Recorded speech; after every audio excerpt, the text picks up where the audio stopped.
to dive into the story about Spirit Airlines. Obviously, it's a budget airline. It is preparing reportedly for bankruptcy. Let's find out more. Yaël Ossowski's with us, Deputy Director, Consumer Choice Center. Good to see you, Yaël. Thank you for being with us. Let's just start off. Is it confirmed yet that they prepare to file for bankruptcy, or still a report? So we don't have confirmation yet. They've been talking about the debt restructuring. There's a lot of rumors. I think all indications point to that. Things have been not looking good. There have been a lot of, let's say, interjections from the Justice Department, from judges going through the courts. I think the next stop for Spirit Airlines, unfortunately for a lot of consumers who like these budget airlines, is bankruptcy courts too. So for right now, you can still book your flight on Spirit Airlines. You can still take it around the country, but I don't think it's a company that's going to be around that much longer, unfortunately.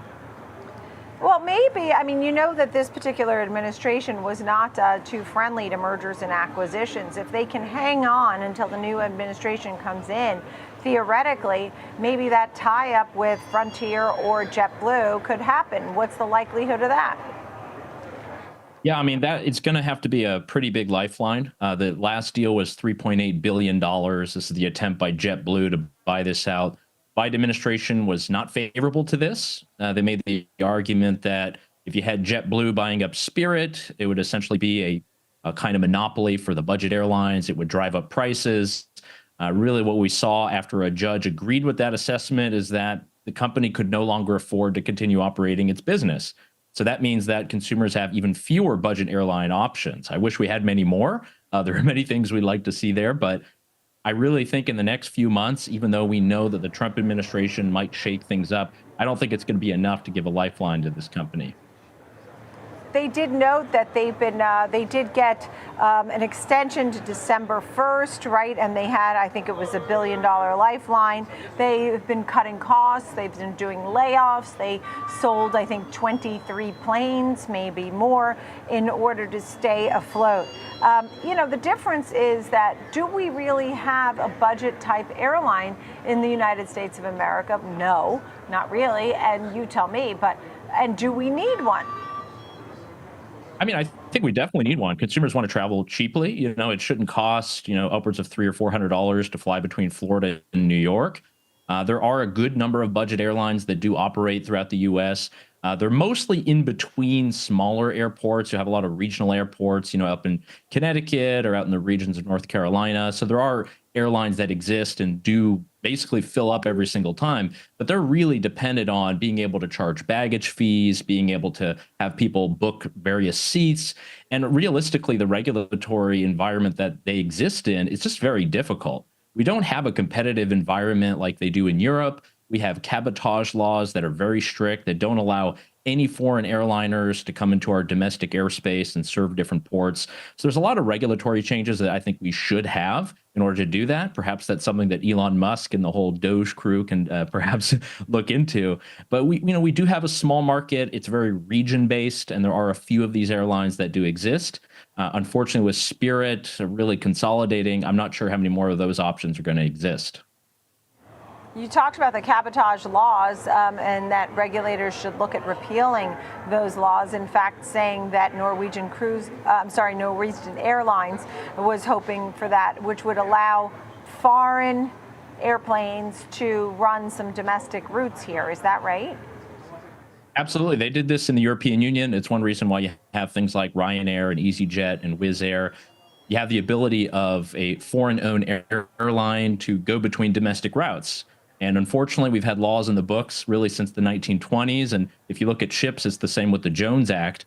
They do not allow foreign flagged airlines or ships to serve domestic routes.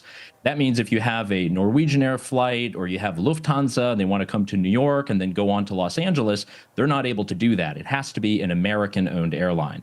So that's something that's a bit antiquated. It's something related to the war, something we don't need anymore. I don't know. I don't even know that would happen under this administration. I mean, this is an administration that's all about America. I don't really see them making the first move of saying, other countries send your airplanes to do domestic routes. I just don't see that happening anytime soon. It's unfortunate that you just had some shots fired at a Spirit Airlines in Port-au-Prince, right, in Haiti. It had to be rerouted.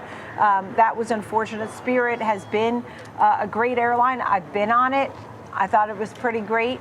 I'm only one person, but I thought it was perfectly fine. When you think about the competitive landscape, and you think about what consumers want, are all the other airlines great? I mean, who's the best? Which airlines are the best? 1 and 2 based on whatever, on time or fares or whatever consumers rate the best.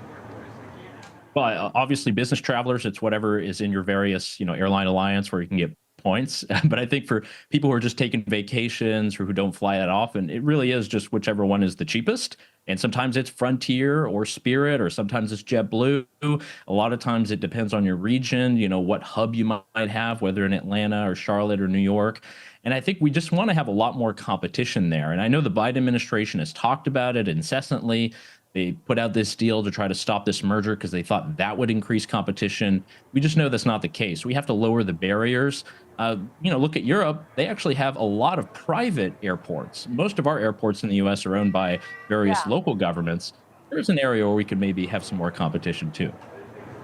Maybe, I mean, it's so much so that the Trump administration's coming in almost like weeks, right? I know it's in January, but it's not that far away. It's almost like they could go to President Trump and say, listen, we're back on our heels. Can't they do that and then have some sort of deal or backing until he gets into office, and then they can sort of revisit this? You think you were basically saying to me here today, I don't think they can get to January. No, I don't think so. And realistically, look, we haven't had an airline bankruptcy in about 10 years.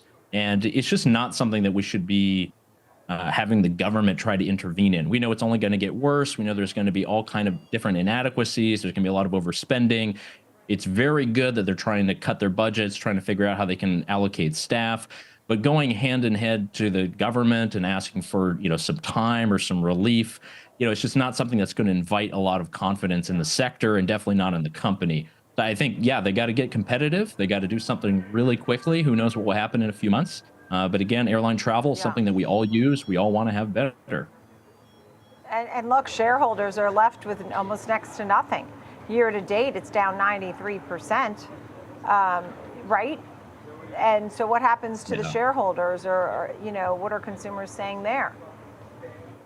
Yeah, that's something that we got to push for. If you're a shareholder, if you're a consumer, I mean, a lot of you might think that all of a sudden the ticket prices are going to be cheaper and you can hop on down to Orlando, but we'll see what happens. We're not sure. It really is supply and demand.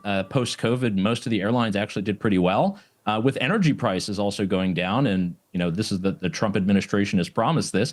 If jet fuel costs continue to decrease, that could be an avenue whereby Spirit Airlines could come up with a little bit more revenue, a little bit more savings.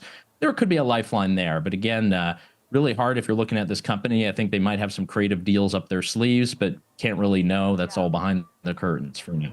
How are we doing? How are we doing on time, lost baggage, customer service this year compared to whatever metric you're using? These are the things people traveling want, right? They want to get there on time, and they want their bag, and they want to have a nice flight. Those are the three things I think of. Tell me what metrics you're using for watching what the consumer really wants, consumer choice. Yeah, I think a lot of it just has to do with the quality of the flight experience. Do these airports, do they have Wi-Fi available? Do you have Wi-Fi once you get on the plane? Are you sure that you can check your baggage for free? Are you sure that there's not going to be delays? We had a lot of issues over the summer when there were this huge glitch that happened with many of the operating systems that grounded a lot of flights. And it's a lot of inconveniences like that just pile up time after time that might not be the fault of the airline, but it's something that us as consumers were definitely not happy with. I think post-COVID, things have gotten a lot better. We have a lot more routes just because people are traveling a lot more.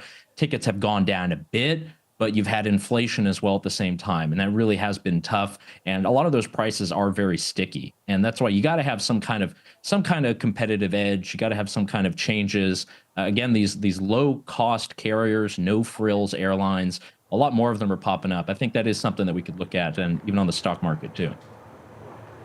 All right. Thank you, Yaël Ossowski. Thank you, Deputy Director, Consumer Choice Center.